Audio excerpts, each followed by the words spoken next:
بسم اللہ والحمد للہ والصلاة والسلام علی رسول اللہ۔ دن پہلے ہے، رات بعد میں ہے۔ اس کے ثبوت کے طور پر ابن ماجہ کی ایک روایت 1340 جس کو امام البانی نے صحیح کہا ہے، ایک روایت جابر بن عبداللہ رضی اللہ عنہ سے اور دوسری روایت ابو امامہ رضی اللہ عنہ سے جس کو حسن کہا، کہتے ہیں کہ رسول اللہ صلی اللہ علیہ وسلم نے ارشاد فرمایا ان للہ عند کل فطر عتقاء وذلک فی کل لیلۃ۔ حدیث کا مطلب یہ ہے کہ بے شک اللہ تبارک تعالیٰ کا یہ طریقہ ہے کہ اللہ تعالیٰ ہر افطار کی رات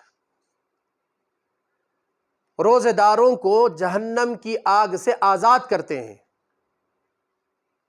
اور یہ ہر رات ہوتا ہے۔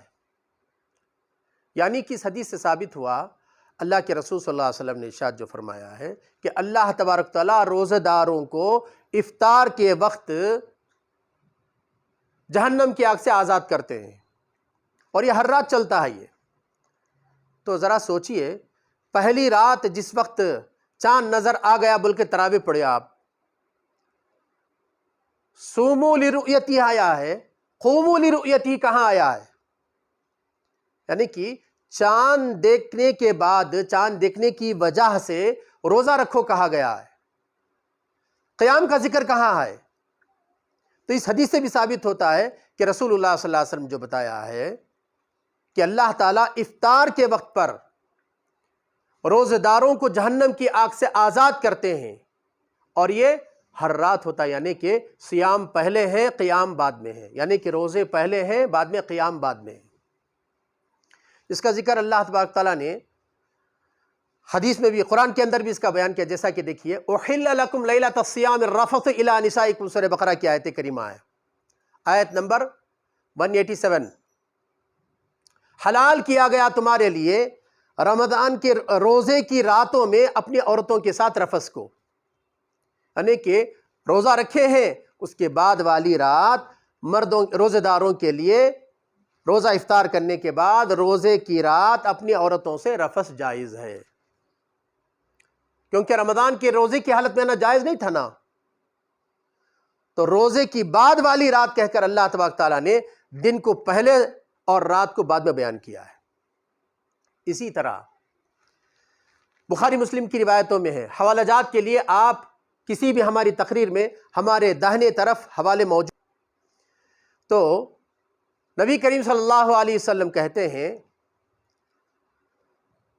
من صام رمضان ایمانا و احتسابا، بخاری مسلم کی روایت ہے یہ، من صام رمضان ایمانا و احتسابا غفر له ما تقدم من ذنبہ، جس نے رمضان کے روزے رکھے ایمان کی حالت میں ثواب کی نیت سے، اس کے پچھلے گناہ معاف کر دیے جاتے ہیں۔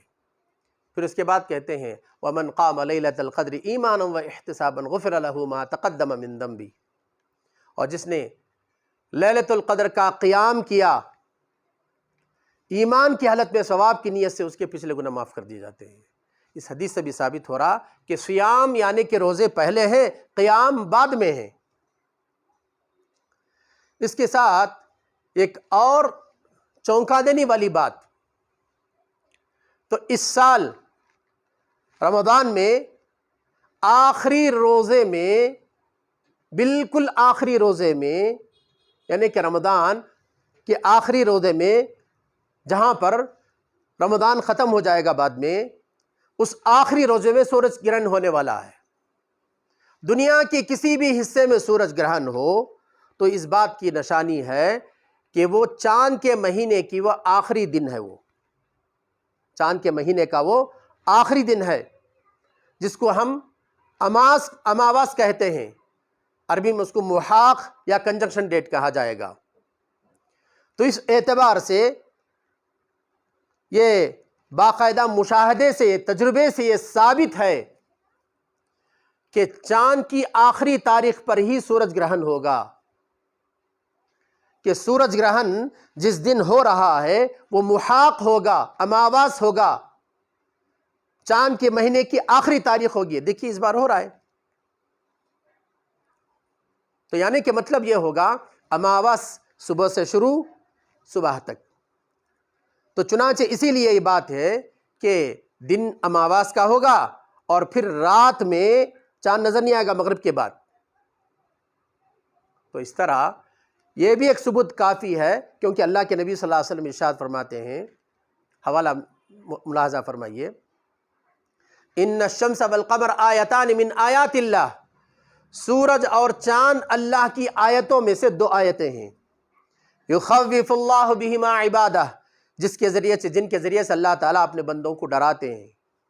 کس بات میں ڈراتے ہیں؟ بن باز رحمہ اللہ کہتے ہیں کہ اب تک وہ جس غلطی میں تھے اس غلطی سے وہ رجوع کریں. سورج اور چاند کا گرہن دکھا کر کیا کہا جا رہا ہے، کیا بتایا جا رہا ہے کہ یہ چاند کی آخری تاریخ ہے. سورج گرہن جب ہوا ہے تو یہ دن چاند کا آخری تاریخ ہے، یہ چاند کے مہینے کی آخری تاریخ ہے. اس کے بعد کی رات چاند نظر نہیں آئے گا، اس کے بعد کی صبح چاند کا نیا مہینہ کی پہلی تاریخ ہے. تو یہ حوالہ جات سے بھی صاف ثابت ہو رہا ہے کہ دن پہلے رات بعد میں ہے. تو اس طرح 8 تاریخ چاند کے مہینے کی، یعنی کہ رمضان کے مہینے کا آخری روزہ ہوگا. اس کے بعد عید منانی چاہیے، اور عید کے دن رسول اللہ صلی اللہ علیہ وسلم نے روزہ رکھنے سے منع کیا ہے. اللہ تعالیٰ سے ہم امت کو غور و فکر کرنے کی، تدبر کرنے کی، علم کے حوالہ جات کو قبول کرنے کی ہم دعوت دیتے ہیں. اقول قولی ھذا واستغفر اللہ لی ولکم ولسائر المسلمین فاستغفروہ انہ هو الغفور الرحیم.